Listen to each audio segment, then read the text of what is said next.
প্রভু জগন্নাথ দেবকে কর্মাবাইয়ের খিচুড়ি নিবেদন করা হয় ভোগে। কর্মাবাই খিচুড়ি ঠিক কী, এর পেছনে রয়েছে দারুণ একটা গল্প, সেটাই আজকে আপনাদের শোনাব। রাজা বীরকিশোরের শাসনামলে মহারাষ্ট্রের কর্মাবাই নামে এক সাধু মহিলা ছিলেন। তিনি ভগবান শ্রীকৃষ্ণের খুব ভক্ত ছিলেন। তার কোনো ছেলে ছিল না। তার গুরুর নির্দেশ অনুসারে তিনি কৃষ্ণকে তার পুত্র হিসাবে গ্রহণ করেছিলেন এবং পুরীতে বসবাস করতেন।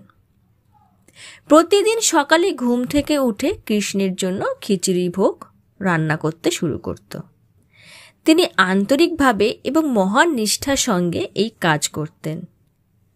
ছোট ছেলের রূপে জগন্নাথ কর্মাবাইয়ের দেওয়া ভোগকে ব্যক্তিগতভাবে সম্মান জানাতে প্রতিদিন তার বাড়িতে আসতেন। তিনি তার কৃষ্ণ দেবতার সামনে এটি নিবেদন করতেন এবং তারপর যখন ছোট ছেলেটি আসে তখন তিনি তাকে খিচুড়ি দিতেন। ছেলেটি খিচুড়ি খেতেন।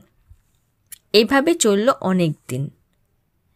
একদিন এক সাধু কর্মাবাইকে স্নান না করেই খিচুড়ি রান্না করে জগন্নাথ দেবকে ভোগ নিবেদন করতে দেখেন। তিনি কর্মাবাইকে নির্দেশ করে বলেন যে প্রভুর ভোগ রান্না এবং নিবেদনের আগে বিশুদ্ধ হওয়া জরুরি। পরদিন সাধুর কথা মতো কর্মাবাই স্নান সেরে নিয়ে নিয়ম মেনে যখন জগন্নাথ দেবকে খিচুড়ি ভোগ দেন তখন বেলা গড়িয়ে মন্দিরে দুপুরের ভোগের সময় হয়ে গিয়েছিল। এদিকে সকাল থেকে কিছু না খেতে পেয়ে জগন্নাথও ক্ষুধার্ত হয়ে পড়েন। কর্মাবাইয়ের খিচুড়ি হতেই গপ গপ করে সেই খিচুড়ি খেয়ে মন্দিরে ফেরেন। পূজারী যখন মন্দির খুলে জগন্নাথকে দেখেন তখন তার মুখের চারপাশে খিচুড়ির কণা দেখতে পান।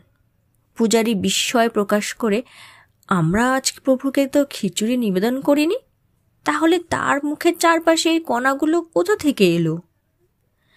জগন্নাথ সাধুর স্বপ্নে হাজির হয়ে তাকে কর্মাবাইকে বলতে বললেন, তিনি আগে যা করছিলেন তা ভালো ছিল। তিনি তাকে নির্দেশ দিয়েছিলেন এমন প্রক্রিয়া অনুসরণ করার কোনো দরকার নাই। জগন্নাথ দেব শুধু ভক্তের ভব খোঁজেন। কয়েকদিন পর ভগবান জগন্নাথের চোখে জল।